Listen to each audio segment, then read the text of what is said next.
Bismillahirrahmanirrahim. Assalamualaikum warahmatullahi wabarakatuh. Soleh dan solehah. Sobahul khair. Good morning all. How are you today? Everything is good? Insyaallah. Oke, soleh dan solehah.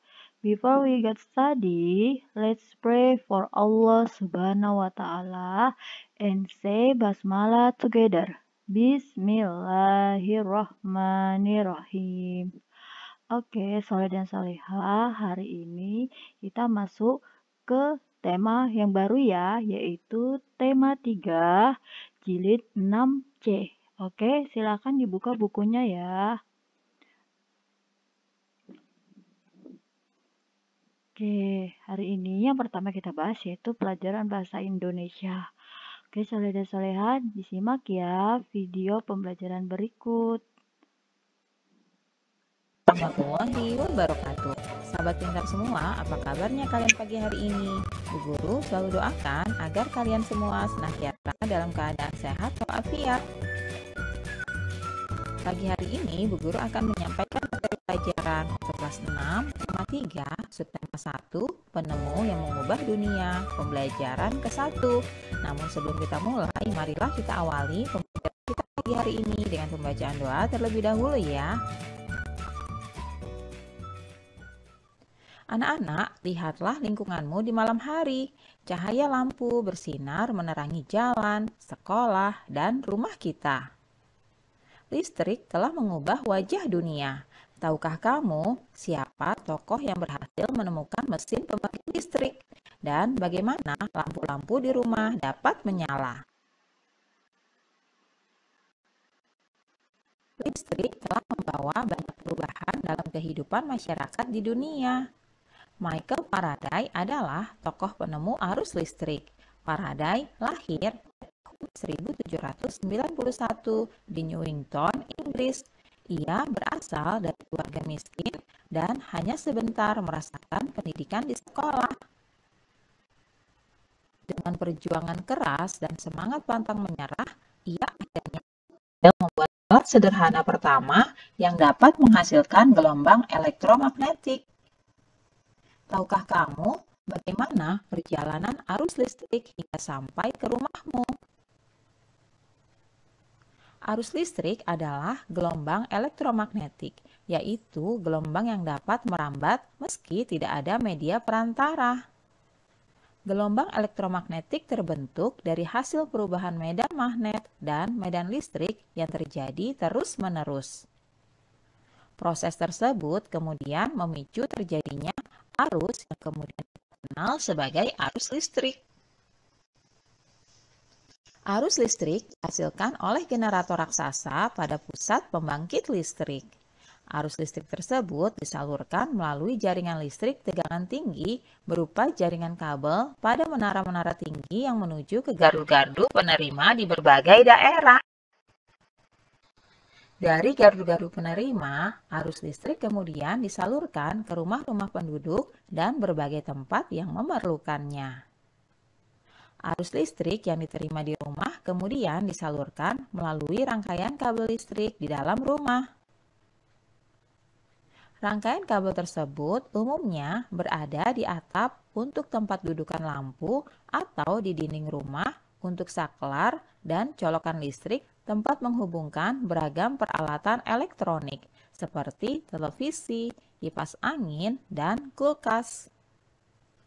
Rangkaian listrik di dalam rumah dapat berupa rangkaian seri atau rangkaian paralel. Rangkaian seri dan paralel merupakan jenis-jenis rangkaian yang dipakai untuk menyambungkan dua ataupun lebih komponen listrik sehingga menjadi satu kesatuan utuh. Dilihat dari cara penyusunannya, rangkaian seri disusun dengan cara bersambung atau sejajar dan rangkaian paralel disusun berderet. Nah, anak-anak, berikut ini adalah contoh rangkaian seri dan paralel yang merupakan jenis-jenis rangkaian yang dipakai untuk menyambungkan dua ataupun lebih komponen listrik sehingga menjadi satu kesatuan utuh. Kalian perhatikan ya bedanya. Bila dilihat dari cara penyusunannya, rangkaian seri disusun dengan cara bersambung atau sejajar dan rangkaian paralel disusun berderet. Contoh rangkaian seri dalam kehidupan sehari-hari adalah lampu senter ya anak-anak. Rangkaian yang disusun seri pada lampu senter adalah baterai karena hanya terdapat satu lampu pada senter. Hal tersebut yang menyebabkan lampu senter menyala sangat terang, namun baterainya cepat habis. Rangkaian seri dan paralel juga bisa ditemui pada lampu-lampu di rumah. Betapa penting peran listrik bagi kehidupan manusia. Tanpa listrik, tentunya kita akan mendapatkan banyak kesulitan dalam mengerjakan aktivitas sehari-hari. Namun demikian, kita juga harus tetap bijaksana menggunakan listrik dalam kehidupan sehari-hari. Nah, anak-anak, jawablah pertanyaan berikut berdasarkan paragraf pada teks tersebut ya. Nah, pada paragraf pertama, apa topik masalah yang akan disampaikan oleh penulis? Topik masalah yang akan disampaikan penulis adalah alat yang dapat menghasilkan gelombang elektromagnetik. Paragraf kedua, bagian A, apa yang kita ketahui tentang arus listrik? Arus listrik adalah gelombang elektromagnetik, yaitu gelombang yang dapat merambat meski tidak ada media perantaranya. Paragraf 2, bagian B, bagaimana proses perjalanan arus listrik dari pusat pembangkit hingga sampai ke rumah penduduk? Coba kalian jelaskan secara berurutan ya. Arus listrik dihasilkan oleh generator raksasa pada pusat pembangkit listrik. Kemudian, arus listrik tersebut disalurkan melalui jaringan listrik tegangan tinggi berupa jaringan kabel pada menara-menara tinggi yang menuju ke gardu-gardu penerima di berbagai daerah. Dari gardu-gardu penerima, arus listrik kemudian disalurkan ke rumah-rumah penduduk dan berbagai tempat yang memerlukannya.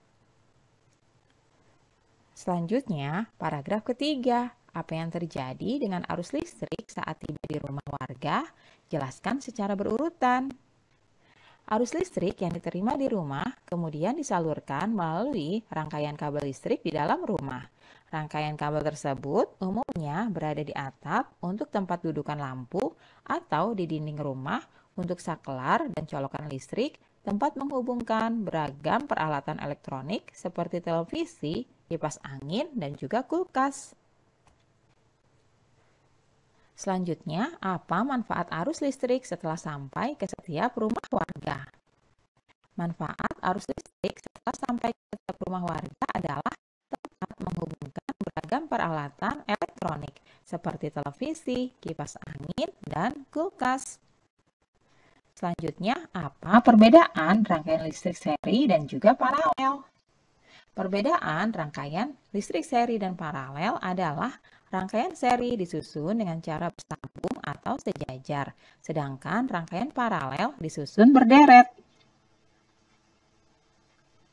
Selanjutnya, apa kesimpulan dari isi teks tersebut? Berikut ini adalah kesimpulannya. Michael Faraday adalah tokoh penemu arus listrik. Arus listrik adalah gelombang elektromagnetik, yaitu gelombang yang dapat merambat meski tidak ada media perantaranya. Arus listrik dihasilkan oleh generator raksasa pada pusat pembangkit listrik. Arus listrik yang diterima di rumah kemudian disalurkan melalui rangkaian kabel listrik di dalam rumah. Rangkaian listrik di dalam rumah dapat berupa rangkaian seri atau rangkaian paralel. Betapa penting peranan listrik bagi kehidupan manusia. Namun demikian, kita juga harus tetap bijaksana menggunakan listrik dalam kehidupan sehari-hari. Berikutnya, paragraf kelima. Ada pesan yang disampaikan oleh penulis? Jelaskan dengan singkat ya. Pesan yang disampaikan oleh penulis adalah tentang proses arus listrik hingga sampai ke rumah penduduk dan juga pentingnya peranan listrik bagi kehidupan manusia.